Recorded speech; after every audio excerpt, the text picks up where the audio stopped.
Welcome to the Woodpreneur podcast, the #1 podcast for the business and marketing side of the lumber, woodworking, hardwood flooring, and sawmill industry. I'm your host, Steve from Acres of Timber. Each week, we feature various wood business owners and entrepreneurs from around the globe. We share their stories, paths, insights so that you can network, learn, and grow your own wood business. Thank you so much for listening. Now enjoy the episode. The Woodpreneur podcast is proudly sponsored by Acres CRM. Acres CRM is the wood industry's only customer relationship management software dedicated to helping you automate your sales and marketing so that you can focus on serving your customers and growing your business. You can visit acresoftimber.com to learn more and to schedule a demo. Once again, that's acresoftimber.com. Hey, welcome to a brand new episode of the Woodpreneur podcast. It's your host, Steve. Today's guest is Zach Wedekind from Rustic Lumber Store. How you doing, Zach? Doing great, Steve. How are you?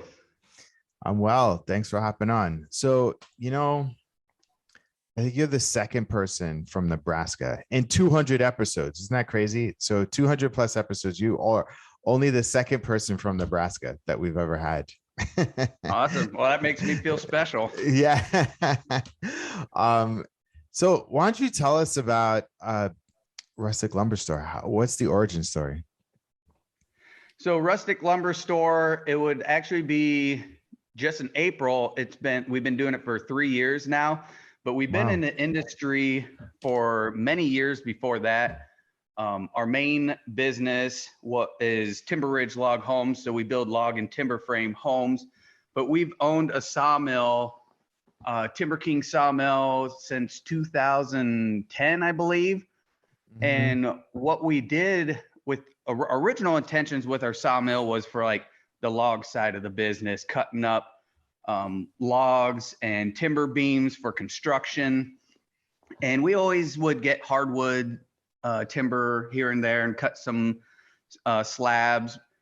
And we didn't necessarily focus on the slab side, but through the last few years, as you know, because this is your genre of work, that the slab and woodworking industry has grown exponentially in the last few years. It's blown up. And yeah, and it's a big part now. So we still do a lot of log home timber frame construction, but 3 years ago, I realized a need because we have, this sizable shop that we were mostly just using to store like construction equipment stuff. And we had a decent size inventory of wood slabs that we've cut up throughout the last few years. But I didn't have, and people occasionally would get a hold of us and be like, hey, do you do wood slabs? Do you have some? Yeah, we got some here and there, but it wasn't something we were necessarily marketing specifically for. And our inventory we had was like in some dry sheds, just, rough cut slabs that were stacked here and there, air drying for many years. And 3 years ago, I realized a need, especially in our area, of an easy source to buy wood slabs and lumber. It didn't exist in your area. It didn't exist in your area. No, I mean, I would say when it didn't exist, what existed in my area is other small sawmill guys. And, if you in Omaha, there's a few people that kind of do similar, but there was a lot, and there still is a lot of sawmill guys out in the rural areas where they cut up wood. They might post it on Marketplace, but the thing is it's all what people would do is they would post something on Marketplace, and it would be a picture of a stack of wood slabs in a dry shed, and it says, we have walnut and oak, price depends on whatever, send us a message. And you have no idea what's really available. You don't know the price. And you'd have to go to someone's barn and sort through wood, and it's not processed because it's just green cut.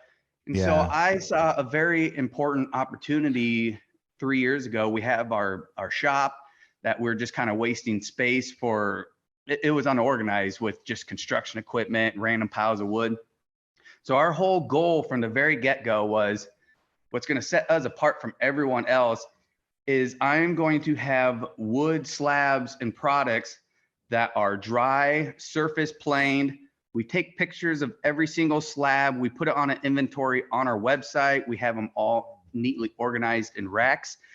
And that was a very important move. Oh, and make the prices very transparent. Don't play those games where you say PM for a price. Like no one wants that crap. You know, they want to just look on your website and know how much it's going to cost. So that was my that was like my absolute focus is ready to use wood.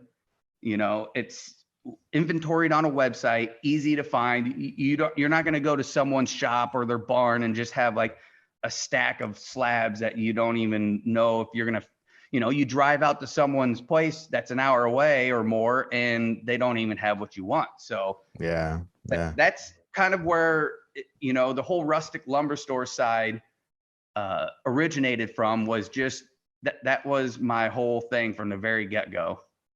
So it's almost like you wanted to professionalize the sort of the slab lumber market in your area and kind of take it out and make it easy for folks to purchase what they needed. Yeah, that's exactly right. Professionalize, make it more inviting to other clients. You know, people, you know, maybe if you're working with a more hardy rural guy, he's cool with going to a barn with gravel floors and, you know, that. Yeah. But when you're talking about city people, they want to come somewhere clean, organized, not overwhelming when you walk in. You know, first off, they just want to know if you're even going to have what they're looking for by looking online. So you don't waste their time. Exactly. Yeah. Well, that's cool. So walk us through the process of like, so you had this shop already because you were making timber frames. Is that right? Yes. So we built our shop. We'll back up to the very beginning of when we started Log Homes. I grew up doing construction with my dad. Back in the 80s, he used to do agricultural construction and then actually got out of that because, as everyone knows, the 80s agriculture crashed real bad and everything. So he went into financial business for the next 20 years. But my dad was a farm boy, grew up on the farm. My grandpa had a welding business doing cattle fencing. So finances and being like essentially a, you know, city slicker type person was not, you know, in his blood. So when I was a kid, we built several homes. And I just grew up in it the whole time. And then when I was in high school, we got some property here in Louisville that's really nice woodland, has tons of big oaks and cedar trees. And that was kind of our first step getting into log and timber frame, like rustic type construction, because we had some really nice cedar trees here. And we actually built like a barndominium. So we had an astro building built, but we wanted to finish like a small living quarters in there. So we actually went out, cut some cedar trees down, peeled them, you know, built like a loft, built some timber stairs. And we've never had experience in this. This was back in like 2005 or 6 when we did that project first. So we, you know, kind of just winged it, but we enjoyed it so much that we decided we wanted to get into doing more actual log and timber frame construction. So we, you know, here and there got a few houses that we did. And then of course, I graduated in 2007, and that was like the worst time to graduate and then try to be in home construction, because as you know, and everyone else, like the housing market, there was a recession. Yeah. Oh yeah. Like, you know, and people weren't like, during that time, someone's buying a home, they're buying a home as a necessity, not as a pleasure of building like a log or timber frame, you know? So for sure. But out of high school, I actually moved up to Canada and lived up there for about 4 months up in Ontario. And I went to a log home construction school up there. I actually learned how to like handcraft the logs, where we take raw logs, peel the bark, scribe it all together. And I loved it up there, because the cabin I stayed in was this little rinky-dink cabin in the middle of the woods. You know, it was you know, a rustic style living. So, and then I came back after that. Of course, the recession's still going on, but we kept grinding on marketing, you know, trying to get some leads. And then So for a few years, I worked for other people doing construction, as in home construction framing. I actually specialized in tile work for quite a while. I'm actually a nationally certified tile installer, but I don't really do the tile You don't anymore. need to flex that anymore. You play with wood, natural. Yeah, Yeah. and the tile, I kind of just did that because that was people needed tile work in the homes we built. But it was about, I'd say 2010, things finally started picking up. Like we were consistently building houses. I got more into like the log home So restoration you've been side. a woodpreneur for like a long time. This is like My whole life. Like you're honestly, you're I mean, not yeah, you're not new to this. This is like you went in with the intention of this is what you're gonna do and be. exactly. I mean, essentially, I would say I was conditioned from a kid to be an entrepreneur. I mean, my Yeah, yeah. parents owned a business. I grew up. I mean, I was always thinking as a kid how to make money. I wanted a lawn service when I was younger. Yeah, I yeah. was just really one of those ambitious people on.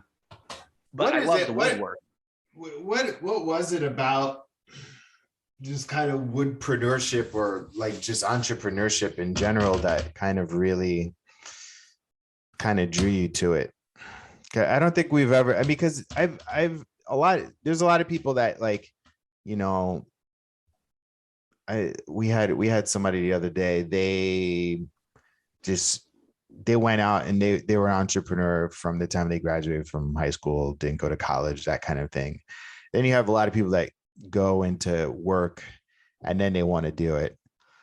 And then there's like a few of us, like, I've worked for somebody for 4 years, but then after that, I've always been on my own. Like my first real job, and then after that, out of college, and then I always did that. But it's like for you, you've always done it. Like, what is it about entrepreneurship that like stuck with you, and you're like, you didn't give up on it? Because people give up on it. People give up on it, right? Oh It's not an yeah. easy thing. I mean, I would say I was blessed to have the parents I do, especially my dad, because we've been working hand in hand since I've been all through high school, working together. And obviously, if anyone knows about working with their father, it, sometimes you get bumps in the road. But we've, so I would say the reason I've never gave up is I just always had a natural drive to, and you know what? And honestly, it hasn't even ever been all about the money. Like some entrepreneurs strictly think on how much they can make.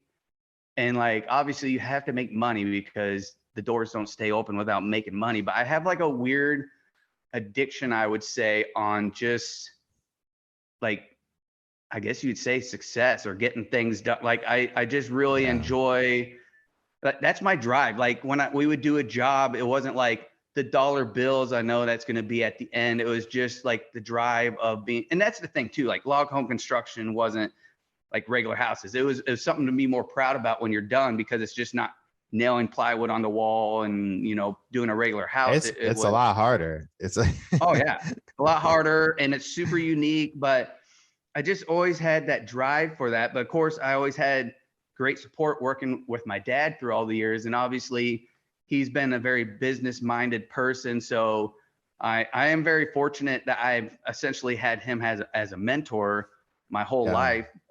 But I had, obviously like, you can lead the horse to the water, but you can't force him to drink. So I still had my natural drive that Yeah. was able to keep it going as well. Yeah. That's so I'm just trying to unpack this. So you were never really driven by money. You're driven by like success, but the success really wasn't defined by money. It was more about accomplishment. Yeah, exactly. Like, yeah, the success of accomplishment, and just growth. Like, and when I was Freedom. How younger, about freedom? Freedom. you know, uh, people think of that all the time, being a business owner, about freedom.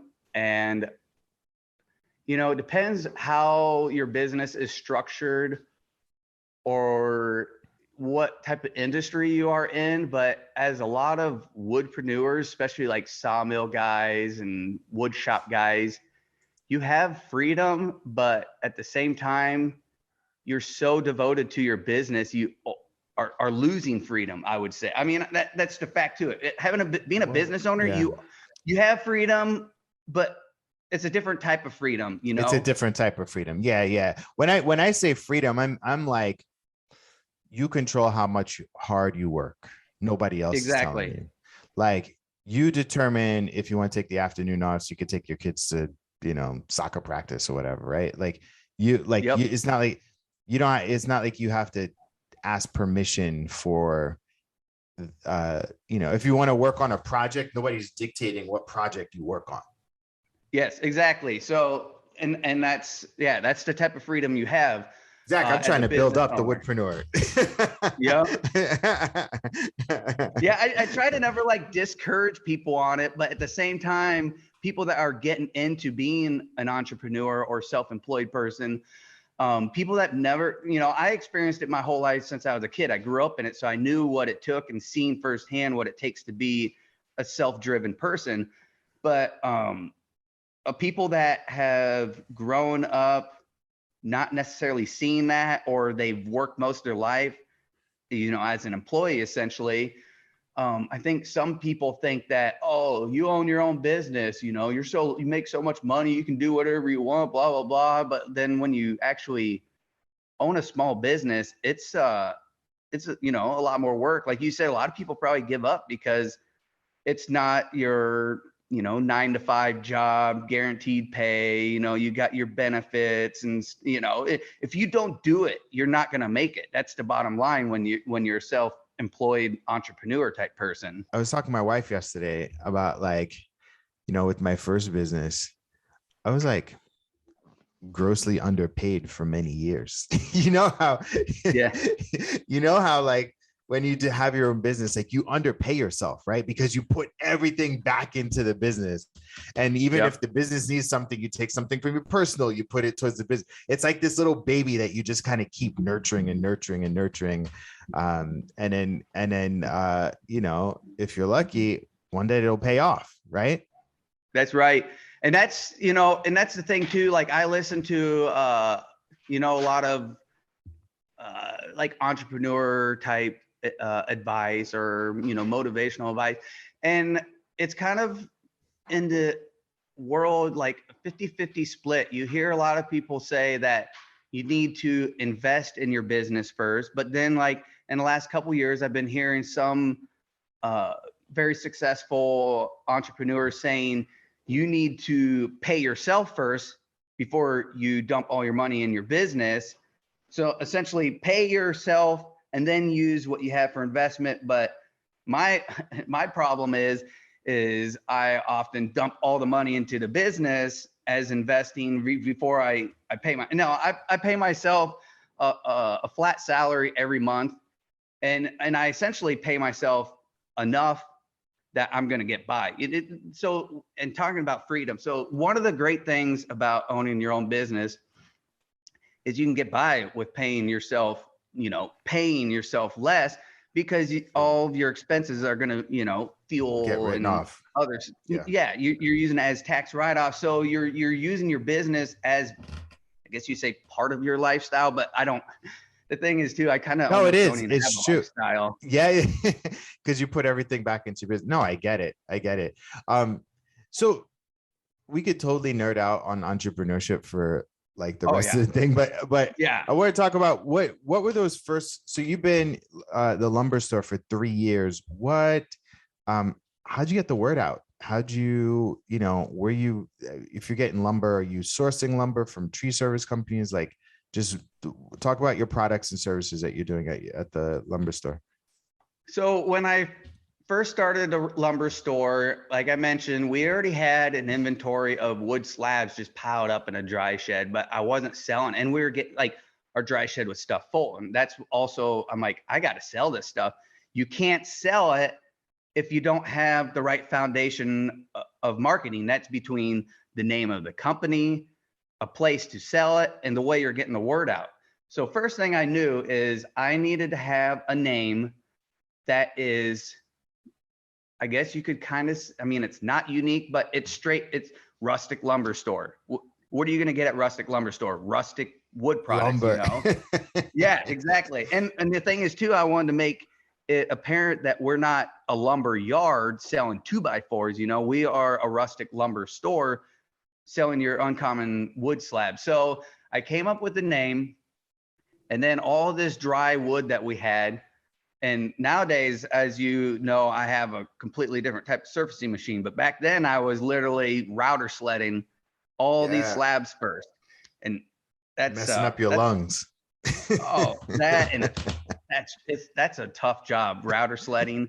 But the good thing is we were already, our shop already, we already had a 24-inch Woodmaster planer. We had a drum set. I mean, so because we were already doing wood shop stuff. Because we built cabinets for the houses we do. So that's another thing is our other business already gave us an establishment between a structure to have it in and tools and at least enough tools to get our foot in the door with it. So that's essentially what I did. I took all of our dry wood, got it planed down, took pictures of every single piece, inventoried them, and put it on a simple website. And what I used at first was just a GoDaddy website.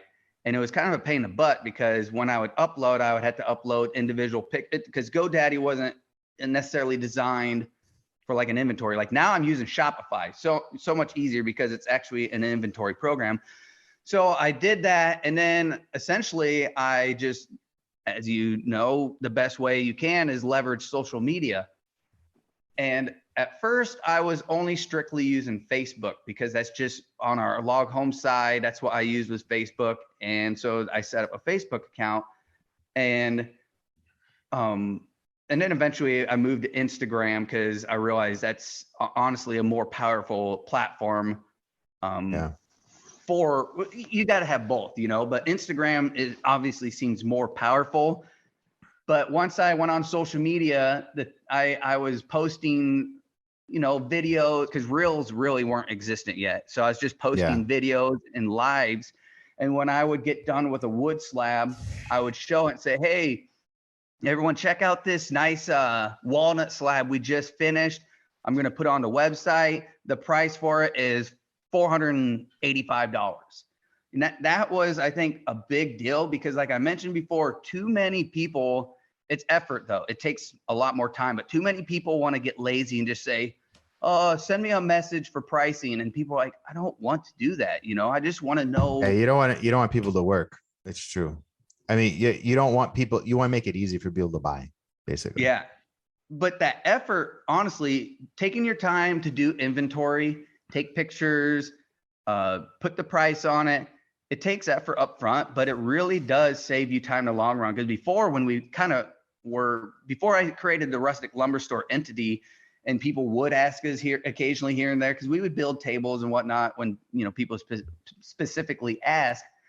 But too often, like my dad would be, he'd talk to someone and be like, well, this slab's $450. And then I would talk to someone like, oh, it's $480. So we weren't established on a cost. It made more effort because someone pointed that, well, how much is that piece of wood? Well, let me measure it real quick. I think it takes more time in the long run. When you just get your inventory done, get your prices set, you're like, oh, it's written right on there. That's how much that piece of wood is. And what about your team makeup? How big is your team in order to operate this store?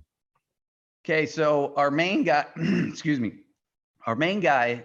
Josh Phelps, he actually been working with us for like, I think 13 years now, 12 or 13 years it's been about. So he's been with us for a long time doing construction. And then and then we had people off and on, but then I got another guy, Tim. He's been working for us a little over a year and he's been real good. And then I have, I got our office assistant, Brandy, which helps out a lot with finances and keeping track of clients and orders. And then I brought on Brandon a little over 6 months ago for our social media and editing, because I knew, and that's a really important aspect of business that I think too many people drop the value of.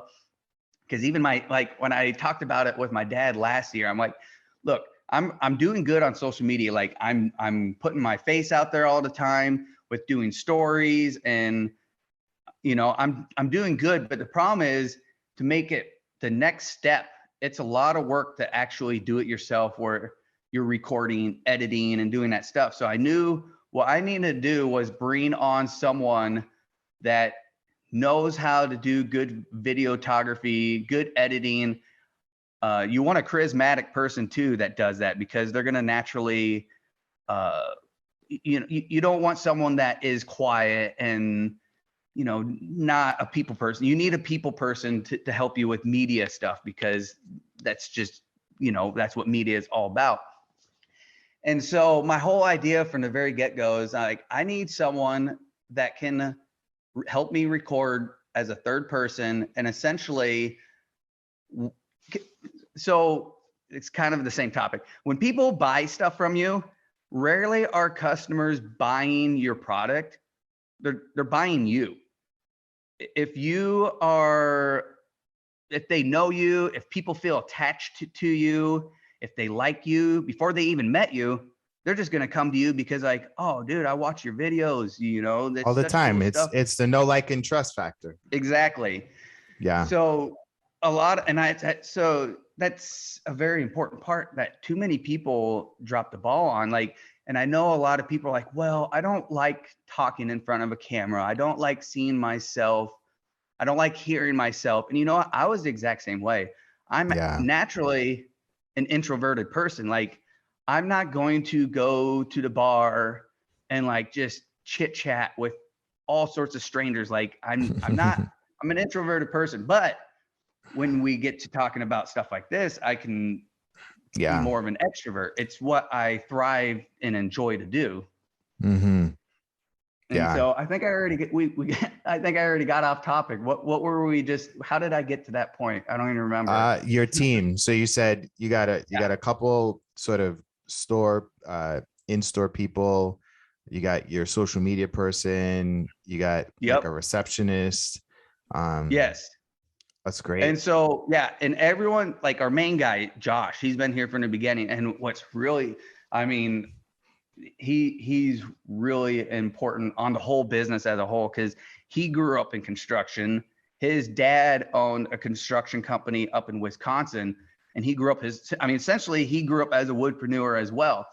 He grew up in construction his whole life, up in Wisconsin with his dad and uncle with their business. But then when the recession hit, they didn't have any construction going on. Like he told me before, all of the construction was always like vacation homes, because they were like in a vacation type area up in northern Wisconsin on the lakes and stuff.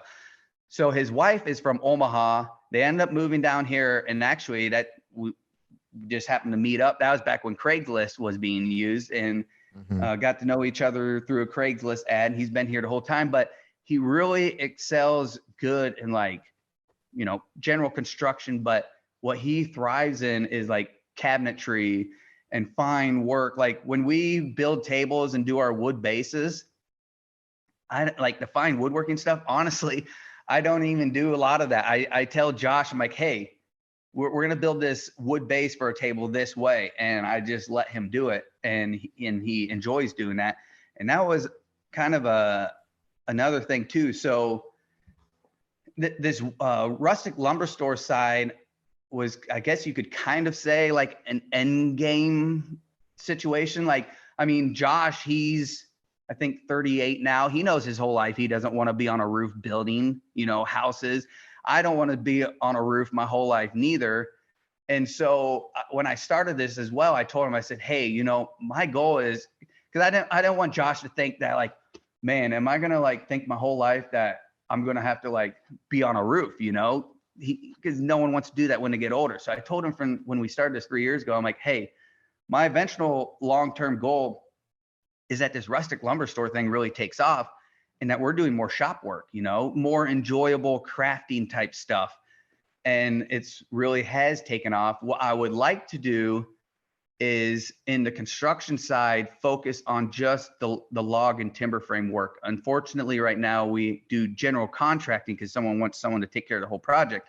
I hate general contracting. I hate dealing with petty stuff that isn't relevant to log and timber frame. All we want to do is excel in like mortise and tenon timber framing and log handcrafting. So essentially what we're going to make our business where between Rustic lumber store doing wood tables and stuff, and then the log home side, we're going to stick to what we do best, the high end handcrafting part, you know. So that's essentially what our goal was. I was kind of building this together as Josh and I to as your long-term plan, right? Exactly. And he enjoys timber framing as well, but he's on the same boat as I were. Hey, you know, I just want to do like building mortise and tenon trusses. We don't want to do all the other piddly stuff that's irrelevant to it. So that's kind of the direction that we're moving everything to. And slowly but surely it gets there. The hardest thing is on the general contracting side. Like I mentioned before, people just come to us like, oh, we need a log home built, but I only want to work with one person. So, yeah. So, sure. And then to address that, like eventually, you know, find other general contractors to work with, maybe where I'm like, hey, you take care of the whole project. I'm just going to do the timber frame for you. And then we're out, you know? So that's yeah. Absolutely. Cool. Sounds like you run like a fun shop. Yeah, I mean, it is. We're pretty laid back, and so I'm going to focus more on the rustic lumber side now. So the kind of the evolution through that, we started that 3 years ago, and been using our own wood. And then as time grew and went on, what I actually started about a year and a half ago is importing exotic slabs from Costa Rica. And that's really taken off because down there, they have numerous big slabs. I mean, we just actually came back from Costa Rica a couple weeks ago, buying some wood and stuff down there. And so that's been a real good opportunity because the guys on the West Coast, they're spoiled with their freaking huge trees that they have out there, you know? Massive. Here in Nebraska. Yeah. Oh, huge. I mean, like, all those guys out there I follow on Instagram, they're all making, I mean, if you find a tree around here that is like 50 inches wide, that's like, where do you find that, you know? Yeah. So this is the part of the interview where I give you any marketing or business advice. And so is there anything that you need to think through, any marketing or business challenge that you can think through, or a pain or a something that's been keeping you up at night that I could help you with? I would say that really the biggest thing is, I guess I mean, I know what I want to do, but creating a definitive, I don't know how to really say it, end game, I suppose. I mean, I know what my end game is, but I guess I try to wear too many hats on different types of stuff we do, you know. We need to eventually just tell people this is our handful of things that we do, you know. This is what we are going to focus on. And I think that's a problem with a lot of people until they get busy enough, but they try to do everything that a client requests, you know. Sure. Yeah, you know. So would the question be, how do I niche down on my products and services? Yeah, I guess that's what you could say. I mean, it's more of on the construction side of things, on having like I mentioned with log and timber frames, that's all the only part I want to be doing is log and timber frame. I don't so want to how do you delegate? So it's basically, how do you delegate out that other part of your business so that you can focus on what you only want to focus on? Yes, exactly. I mean, that's an easy one. Like I would invite so you have a beautiful lumber store. I'd invite 10 however many, have a party and you invite a bunch of general contractors and say, I want to start handing out my GC projects to somebody. I want to have a partnership with somebody, or you could do it individually and then just literally ask them who can we partner with? How many projects do you have coming up on the timber framing side? Well, right now we have one house that we're starting on, and then we got a few leads for this fall.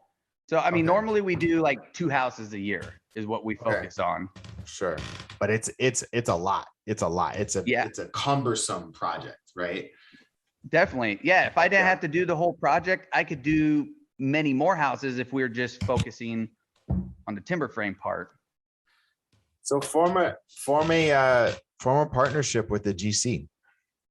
Yes, I know I've thought of that so many times before, even if it was a couple of GCs, because in my idea, that's what I'm saying, like a couple, because those GCs will want to do only certain parts. So if you could develop the system and you literally say, this is how much the project's going to cost, give me my part, you take care of the rest, and they handle all the client communication, and you just get it written down on a sheet of paper. Like you can, what's today? Wednesday. You could figure that out by Friday. Like, you know what I mean? Like move fast too. Like move fast and find somebody, like, listen, and you could be real honest with them too. It's like, listen, this Rustic lumber store project, business is going really, really well. I want to focus on that and timber framing. I don't want to do anything else in terms of GC to work. You get the budget. This is how much I need. I want you to handle all the client communication. Can we do that? Let's get that down on a sheet of paper, period. Yep.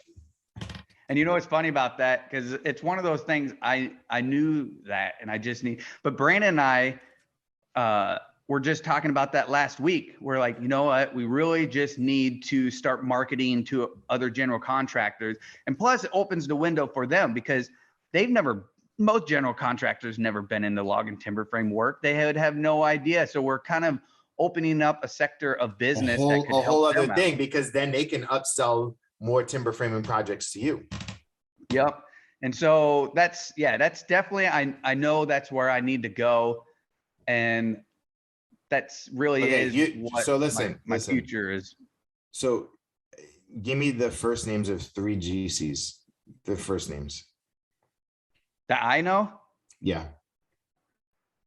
I mean, I honestly wouldn't know any. I don't know any personally. I mean, I know of some, I guess I would say, but that's the thing is I don't know anyone personally. Yeah. I kind of need to reach out and, get the feel for different people. Yeah. Yeah. Well, that's that's why I say I like the mass approach. Pick the last Friday, pick middle of May, June, and have a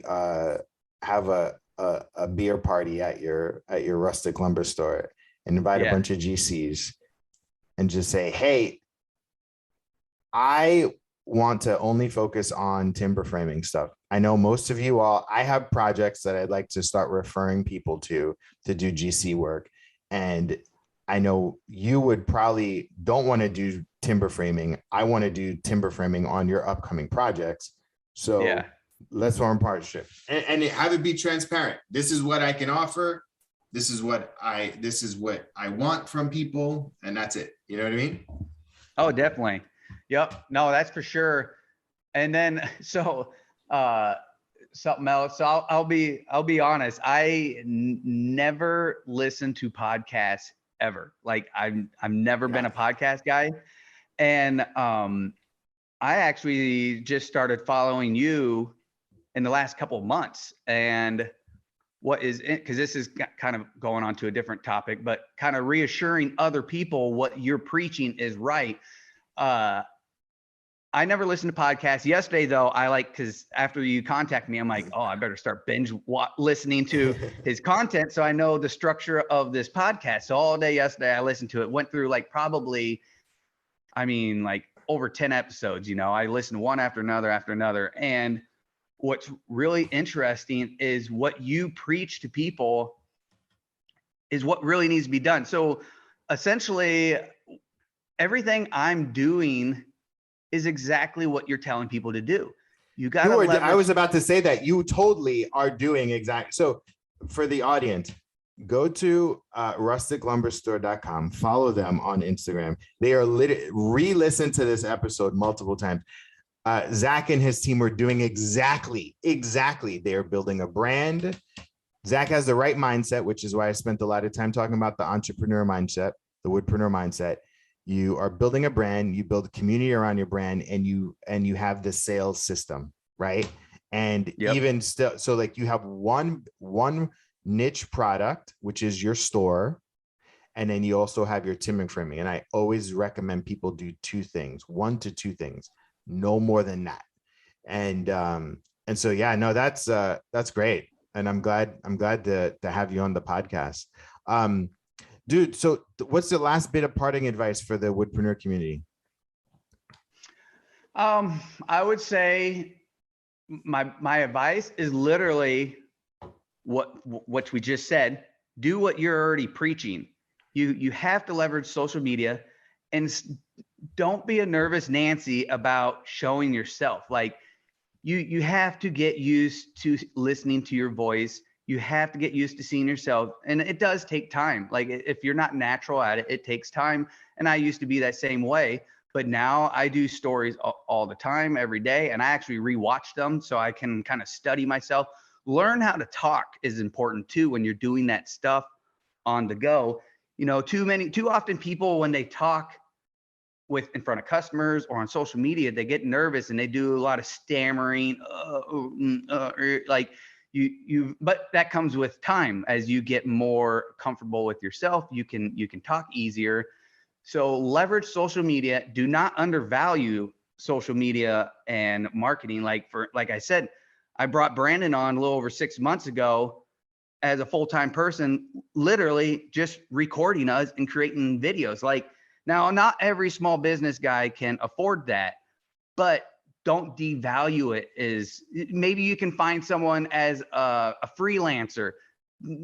8 hours a week, you pay someone as a freelance to do your video editing, or come out every other week to do some videos for you. That is so important, because you can record as much on your own phone, but really it's a whole different feel and atmosphere when you have someone third party recording you doing stuff and creating high quality content.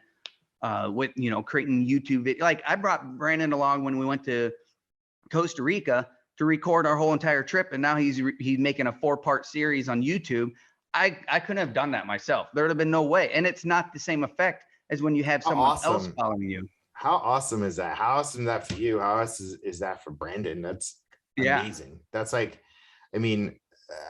it's gonna pay back if it hasn't already. You know what I mean? And don't be scared to it is kind of, and like you said, you need 2 sources of income. That's so important, having 2 sources on your business, because that gives you more flexibility to invest in one part or another. So this lumber store side, for the last 3 years, I haven't made $1 yet, because we're putting every bit of money back into inventory.